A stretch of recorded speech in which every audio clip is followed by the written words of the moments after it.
Hey there, everyone, what's going on? Welcome back to the channel, and I'm going to do a review for a film that I saw this past weekend. Right out of the theater reaction, I did a review with my cousin Ryan on the Cinema Dado podcast, which, shameless plug, you can catch on Spotify, Amazon Music, and Anchor. And, the funny thing is, after seeing this film, we saw this past Saturday, and after letting it digest for a few days, both of our opinions changed on the film without even discussing it. Our review and our opinion and our score for the film actually went up. That, sometimes that happens over initial, viewings of something. But no, this one, after really letting it simmer and thinking about it for a couple of days, the score changed, surprisingly.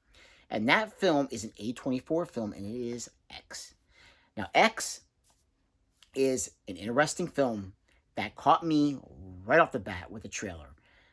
Now, this film, and I'll tread very lightly with the subject matter of the trailer, kind of leads you, well, the film really is what the trailer shows you what it is. The film starts off, or the trailer starts off, and you kind of think that this is going to be A24's version of like Boogie Nights.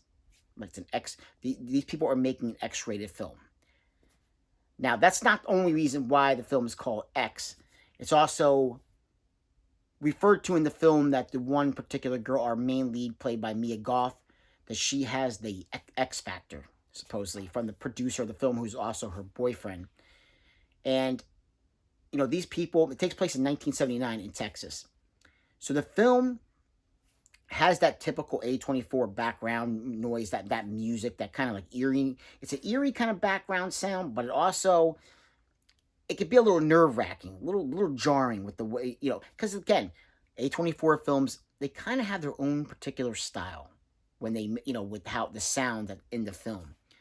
And with this one, no different. But the film is shot almost like a gritty looking, like making it look old school, making it look like it is a film from 1979.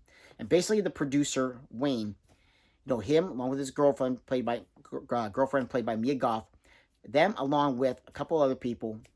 One of them is played by Brittany Snow, who you might know from Pitch Perfect films. They decide he wants to make his version of Debbie Does Dallas, and he wants to be classy. So he has a photographer, this young man who he's going to be filming this, and it's like his first big film, and he's going to do this, but he wants to do it artistically, make it like the most classy X-rated film possible. And he brings along his girlfriend with him as well, who's just not into this whatsoever. So the trailer kind of leads you to believe that this is what it's going to be. It's going to be like their version of Boogie Nights. But no, it is not, because it's A24, and there's going to be horror involved.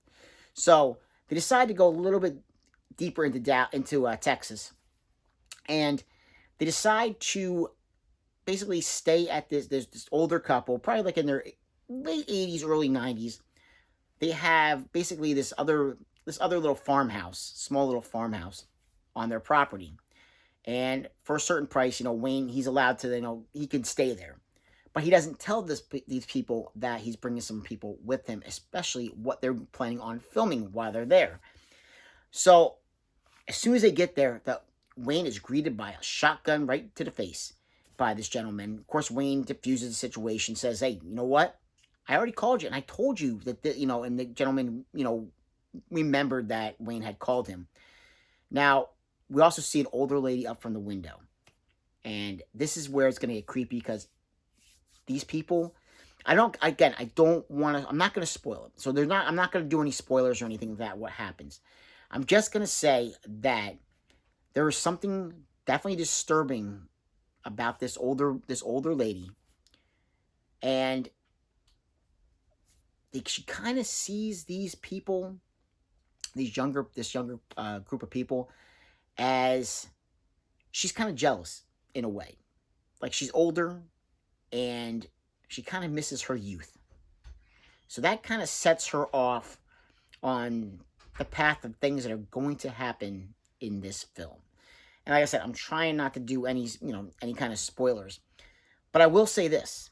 I will say that the kills in this film, and the film is about an hour and 40 minutes, and if there's any real drawback to the film, it does take a little while for things to get going, but once it gets into high gear, it doesn't let off the pedal at all. The kills are pretty good. They are pretty good. I did enjoy, a lot of the kills. I've heard some people actually say, one critic actually said that the best thing for this film is don't eat before you go in to see it because you're going to get sick. I didn't feel that with this film with the kills. I didn't think so. Maybe I'm just desensitized. Maybe I've seen enough of these things on TV, but I didn't feel like it was anything that was going to make me feel sick to my stomach. And my cousin Ryan didn't feel that way either. But we both, we appreciated what they were doing in the film, what they were going for. Especially, like I said, especially the kills are where it's at with this film. So upon leaving the cinema, we did the podcast, and our initial reaction was middle of the road, average film, 5 out of 10. Now, of course, I still said I'd pick it up for the collection. Why not? I've seen it. I'm definitely going to add it. But only a few days later, we were talking, and we were like, you know what? I think that film's a little better than what we thought about, what we gave, the score we gave it. Ryan was like, you know what? I'm feeling 7 out of 10. And before yes, it's exactly what I was just about to say. A 7 out of 10 for the film X from A24.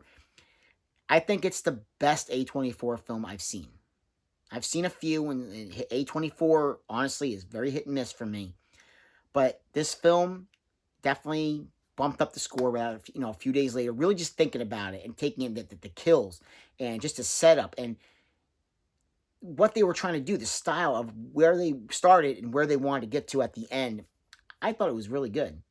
And it's actually going to be, it's already got an announced release date for May 24th on Blu-ray. Unfortunately, no 4K, but it's going to be on Blu-ray, and I'm definitely going to be picking it up. I know Ryan, I don't think he's going to be picking it up, but for myself, I'm definitely going to be picking it up because it's one that I want to see again. I thought, the acting was pretty solid in the film, but it's crazy to think after only two, because that was only on like a Monday when I was talking to him about that. And the thing only 2 days later to be able to change both our minds changed for the better for the film. And I think that's an achievement for A24 with this one. It's only, a limited release for this one. It didn't, it wasn't like really widespread, but it's definitely worth checking out. X is definitely one of those films, the trailer, what you see is what you get from the trailer. If the trailer catches you, you're probably going to like it, once you do see this. So, like, subscribe, and comment, get the chance, and I will catch you in another episode. Take care.